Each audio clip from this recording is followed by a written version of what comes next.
Okay, today let's talk about starting over. If I was starting over, since again, lots of you guys here subscribe because you want to open up a dealership at some point. Based on my experience and what I've learned, if I was starting over, what would I do?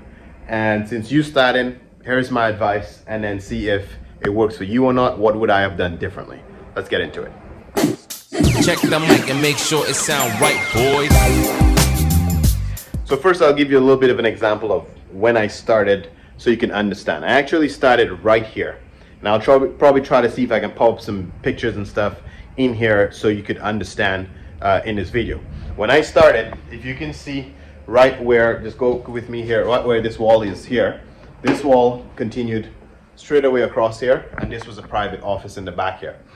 And the reason why it was that way is when I started in 2013 at this location, this was not all mine.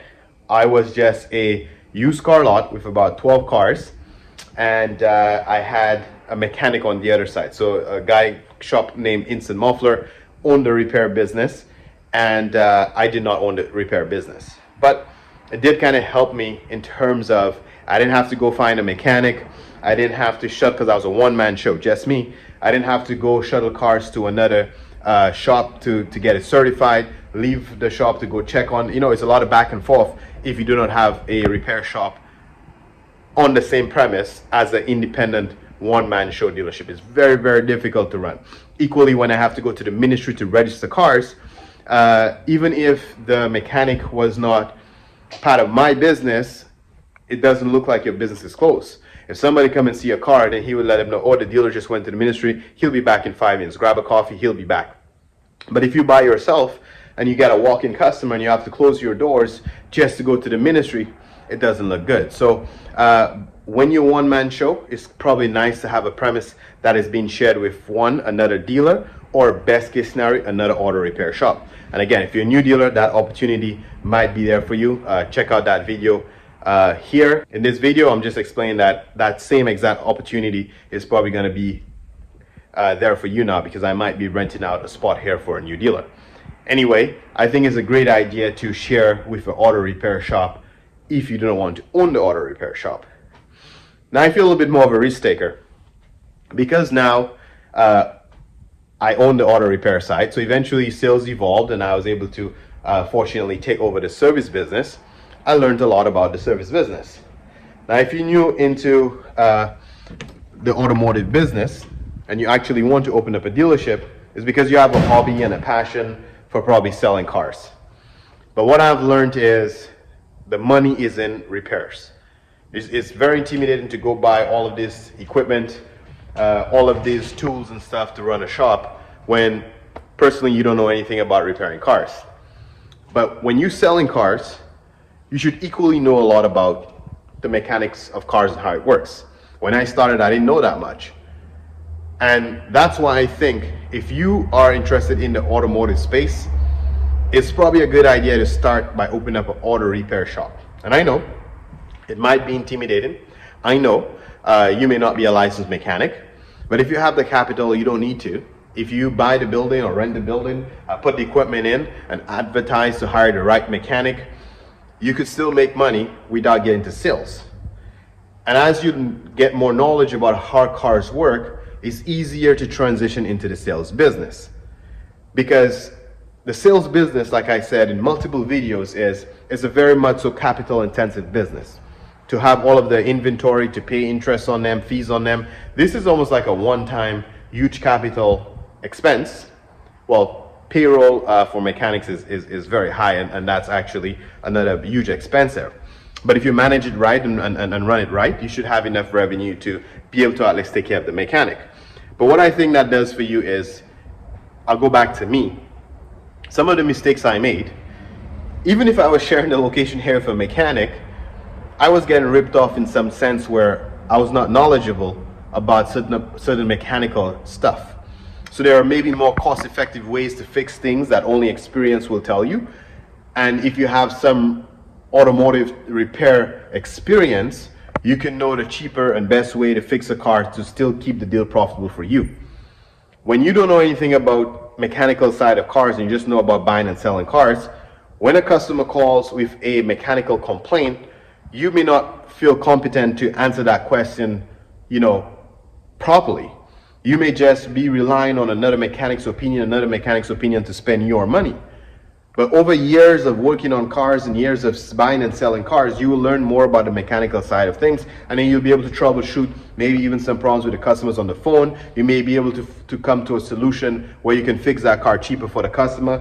It's just very, very important to have a little bit of auto repair experience when you want to sell cars. I think it'll make a big difference for you how you do things. So again, if you want to be a dealer and you can share a location with a repair shop just for a couple of years, it doesn't have to be forever, and try to absorb a lot of information and knowledge about how to fix things cheaper and how the auto repair business works, you can make more money eventually. If you have the luxury of starting off with actually open up a repair shop like this, you realize that there's more money to be made here, and then the car sales will be a hobby. And that's my true belief. When I look at my books, when I was selling cars in my prime, and compared to when I was doing auto repairs here, the auto repair business always made more money. But the two businesses work great together. They do complement each other because the sales bring people into the shop. It makes an introductory to a new customer, and then you can have the customer here for a lifetime of service. When you sell a car, that's a one-up. So in most of the cost reveal videos, I can put a playlist here for you to see. Even if you make $1,000 to $2,000 on a car, that's a one-time profit. And you don't see that customer again until you're ready to sell another car. If you own an auto repair shop, that one-time profit, if you can get the customer to have a habit of servicing with you, that's a lifetime of repair business. So yeah, I might not make $1,000 up front on the first job, but I make $200-300 every time you visit me. I'm okay with that, because that's a long-term game. That's a long-term money. And that's why I believe the auto repair business is better. Now, if I truly believe that, I'm going to try to prove that for you. So if you're new to this channel and you want to see me actually make this come together, you want to see how I can actually hold me to it and watch me do it, because that's what I'm planning to do here on this channel here. I'm going to document the journey. If you look at my messy shop, being blocked up with so many cars and so many things, in this new spring market, I'm trying to do things a little bit differently. In this spring market, I'm trying to see like I'm starting over, because it feels like I'm starting over. It's been 2 years of this pandemic, of slow business and slow revenue and slow income, of me putting more capital into this business just to make it stay alive.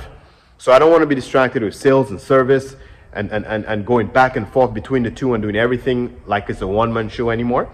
And that's why I want to focus solely on the auto repair side. See if you can hold me to it, subscribe, watch your journey. If I can get my 2 mechanics working here again with a helper, get all 4 of those bays running on a steadily basis, and prove to you that that's where the money's at. And when I do sell cars again, it will be cool things like this, just selling hobby stuff I like driving, stuff I like having fun, where you can get the fun back into your business. That's the whole reason why I'm trying to get a new guy in the front with me to sell cars. Let him do his own thing. I'll train you how to do the business. You pay rent and do your thing. And maybe we can open it up to, even if you don't have any license yet, but you have the capital, you have anywhere from 100 to 150,000 saved up already, ready to launch your business. Maybe I can help you get your dealer license from the start all the way to finish, and I can kind of help you guys here with the journey here, so you guys know how long it takes to get your license. You guys can figure this out together, because if I document this person's journey, and I can refresh my memory that this takes 2 weeks in the application process, and just kind of document the whole process, it might be a great thing for the channel. So if you don't have any license at all and you have the capital, I might still consider working with you. Anyway, thanks for watching, and I'll catch you in the next one. Peace.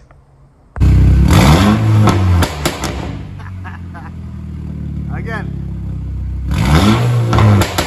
Woo! Fuck.